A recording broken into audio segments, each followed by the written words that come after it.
샬롬, 새로운 한 해가 시작했습니다. 2024년 한 해도 주님의 돌보심이 가득한 날들 되게 하시길 바라며 묵상기도로 하나님 앞에 예배드리겠습니다. 너희 권능 있는 자들아, 영광과 능력을 여호와께 돌리고 돌릴지어다. 여호와께 그의 이름에 합당한 영광을 돌리며 거룩한 옷을 입고 여호와께 예배할지어다. 아멘.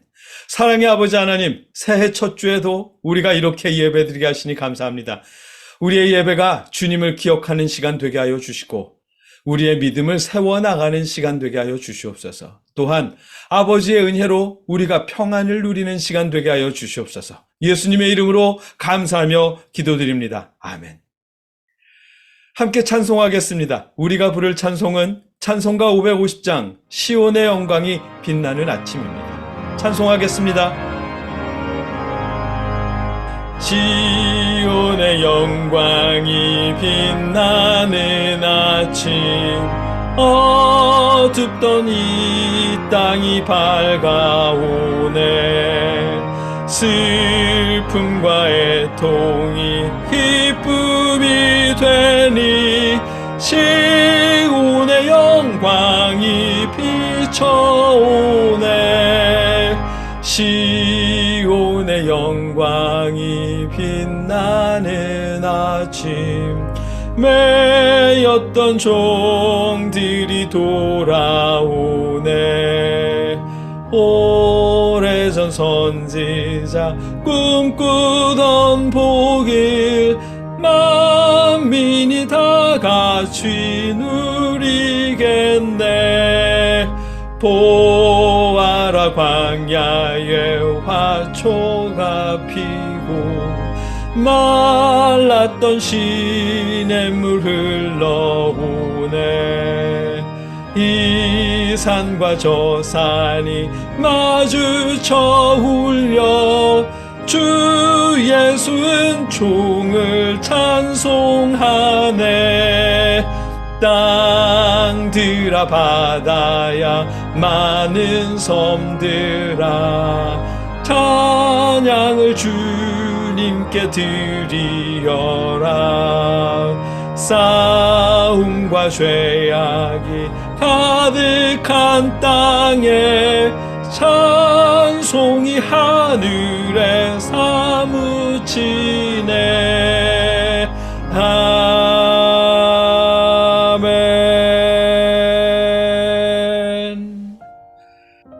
함께 봉헌 기도 드리겠습니다. 여러분들이 개인적으로 드리는 선경금이나 혹은 어떤 재단을 통해 이웃에게 전하는 도움 등 하나님께서 주신 물질로 여러분이 행한 모든 선한 일들을 아버지 하나님께서 받아주시길 바라며 드리는 봉헌 기도입니다. 우리가 찬송가 50장 내게 있는 모든 것을의 1절을 부른 후에 함께 봉헌 기도 드리겠습니다.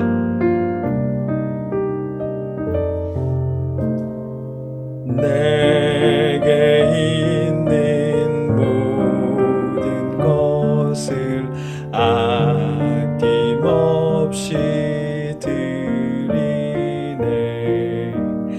사랑하고 의지하며 주만 따라 살리라. 주께 드리네.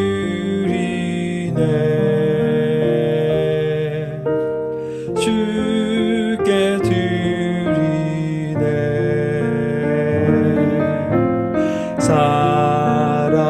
사랑하는 구주 앞에 모두 드리네.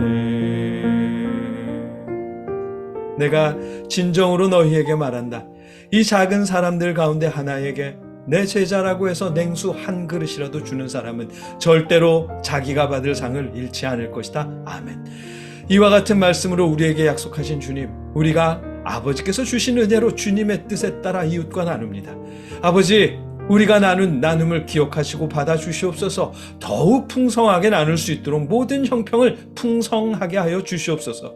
또한 2024년 올 한 해도 우리 마음이 작은 일에서부터 모든 것을 하나님께 감사할 수 있도록 우리 안에 감사의 마음을 가득 채워 주시옵소서.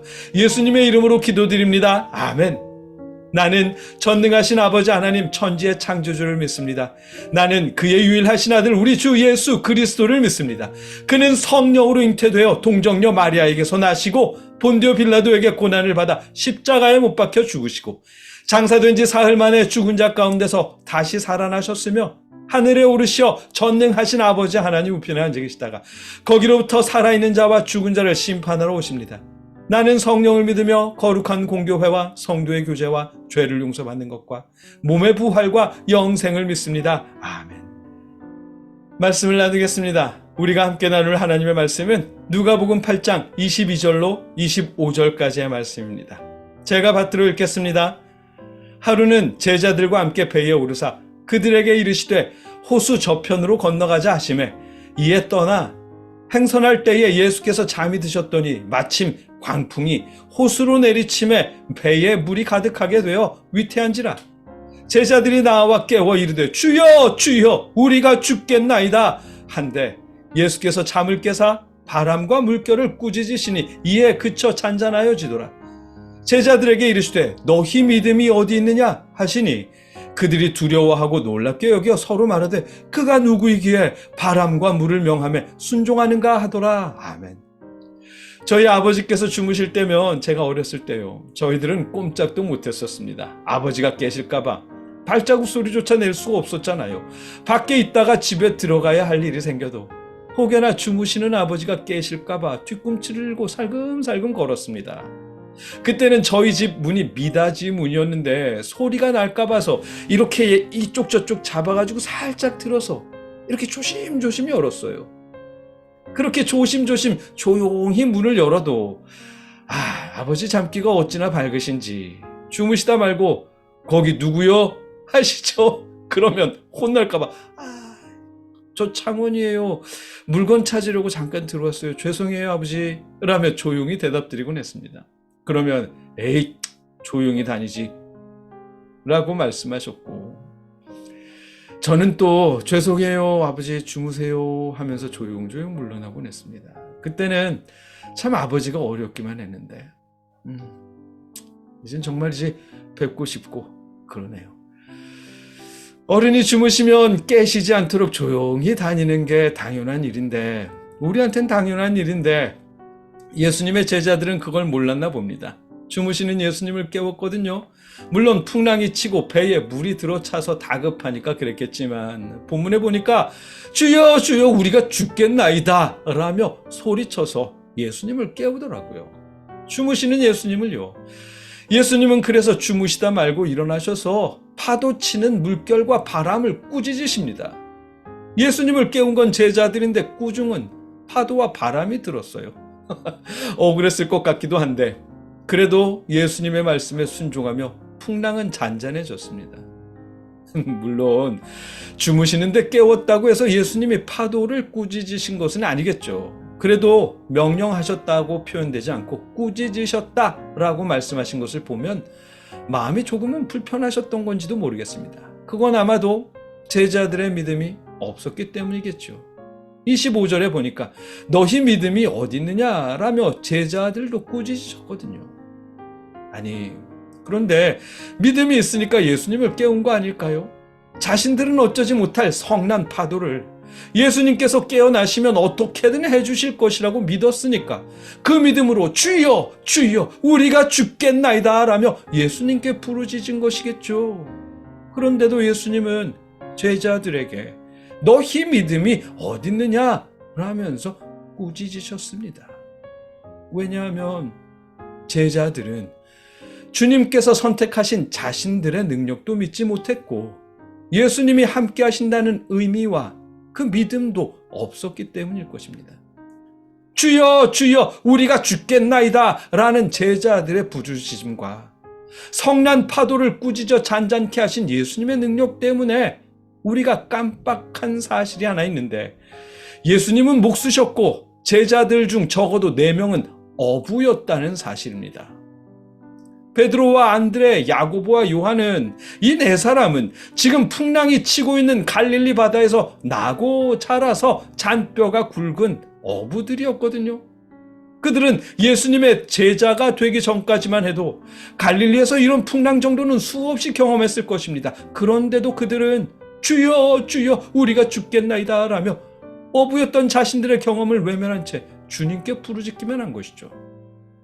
풍랑이 심각하고 배에 물이 찰 만큼 대단하긴 했겠지만 그렇다고 배 안에 있는 사람들이 이리저리 굴러다닐 만큼 그럴 정도는 아니었던 것 같죠. 왜냐하면 예수님이 계속 주무셨기 때문입니다. 설마 어떤 코미디 영화처럼 예수님께서 이리 대굴대굴 굴러가고 저리 대굴대굴 굴러가면서도 계속 주무신 건 아닐 거 아니에요. 같은 기사를 기록하고 있는 마가복음 4장에 보면 예수님은 고물에서 베개를 베고 주무셨답니다. 풍랑이 얼마나 셌는지 우리가 알 수는 없지만 분명한 건 예수님께서 무시하시고 주무실 수 있는 정도였다는 것이죠. 물론 예수님은 하나님이 함께 하시니 아무 일도 없을 것이라는 믿음으로 주무셨을 것입니다. 이런 믿음 우리에게도 필요하죠. 아울러 어쩌면 갈릴리 바다에서 잔뼈가 굵은 어부 출신의 제자들을 믿으셨을 것이고요. 그래서 마음 편히 주무셨을 것입니다. 그러나 제자들은 아무것도 믿지 못했습니다. 갈릴리 바다에서 어부로 자라며 잔뼈가 굵은 자신들의 실력도 믿지 못했고 예수님이 함께 하시면 무사히 건너갈 수 있다는 사실도 믿지 못했습니다. 자신들의 실력도 믿지 못했고 아울러 함께 하시는 주님도 믿지 못했습니다. 그래서 주님이 해결해 주시겠지라는 믿음으로 예수님께 부르짖었지만 그럼에도 너희 믿음이 어디 있느냐라는 소리를 들을 수밖에 없었던 것이겠죠. 부르짖기만 하는 믿음은 그만큼 연약한 믿음이라는 의미일 것입니다. 그러나 너무나 감사하게도 너희 믿음이 어디 있느냐는 소리를 들을 만큼 제자들의 믿음이 연약한 믿음이었지만 그래도 우리 예수님은 일단 제자들이 겪는 어려움부터 해결해 주셨습니다. 진짜로 우리 예수님의 은혜로운 모습입니다. 솔직히 이런 상황이라면 야 너희는 진짜 너희 어부잖아 어부. 나랑 다닌 지 얼마나 됐다고 이 정도 풍랑도 해결 못하냐. 아이고야 그동안 어부로 먹은 짬밥이 아깝다 짬밥이. 이런 것들을 제자라고 아휴 저리 비켜 라고 말한 후에 풍랑을 잔잔케 하고 이어서 2절로 내가 너희가 미워서 그렇게 말한 거 아니다. 답답해서 그래 답답해서. 야 적어도 그 정도 나이가 됐다면 아이고 야 진짜. 그리고 예수의 제자라면 좀 좀 똑바로 좀 하자 라면서 짜증을 냈을 것도 같아요. 가끔 드라마 같은 데 보면 그런 선배나 친구, 상사 같은 사람들이 나오잖아요. 물론 그런 사람들은 주인공이 못 되더라고요. 그런데 그런 캐릭터를 볼 때면 느끼는 사실이지만 사실 그런 식으로 말할 필요는 없는 거죠. 기껏 도와줘 놓고도 그런 식으로 말한다면 좋은 소리도 못 들어요. 우리 예수님 좀 보세요. 아무 말씀도 없이 일단 어려움부터 해결해 주시잖아요. 그 후에 간단하게 핵심만 꼬집어서 너희 믿음이 어디 있느냐? 라는 꾸중만 하시니까 제자들은 자신들의 믿음이 없다고 꾸중을 들은 줄도 몰라요. 그저 그가 누구에게 바람과 물을 명함에 순종하는가? 라면서 예수님을 칭찬하고 예수님께 감동하느라 바쁩니다. 예수님의 이런 모습이 예수님을 믿는 우리가 배워야 할 모습이고 우리를 향한 예수님의 모습입니다. 직장 후배나 학교 후배나 친구 혹은 동생, 자녀, 배우자 등 어려움에 처한 이웃을 도울 때 본문 속 예수님처럼 도와주십시오. 그런다면 여러분은 칭찬도 듣고 감동도 듣고 롤모델이 되실 수 있을 것입니다. 다시 본론으로 돌아와서 우리 예수님은요 믿음이 연약한 믿음이 없는 제자들이지만 그래도 일단 그들의 문제부터 해결해 주십니다. 그리고 간단하게 너희 믿음이 어디 있느냐? 라는 물음 정도로 꾸짖으십니다. 그것도 풍랑이 다 잔잔해진 후에 말씀하십니다. 이 모습이 우리를 사랑하시는 예수님의 모습입니다. 예수님은 우리의 믿음이 조금 부족하고 연약하다고 해서 그것 가지고 잔소리하지 않으십니다. 굳이 한 말씀 하신다면 내 믿음이 어디 있느냐? 라고는 물으시겠지만 그렇다고 그런 식으로 믿으면 안 된다느니 믿음 생활 몇 년 했는데 아직도 그것밖에 안 되라느니 그렇게 믿어가지고 어떻게 하겠느냐느니 그러시는 분은 아니십니다. 우리의 믿음이 충분하든 충분하지 못하든 우리 예수님은 일단 우리에게 닥친 풍랑부터 먼저 잔잔케 해주시는 분이십니다.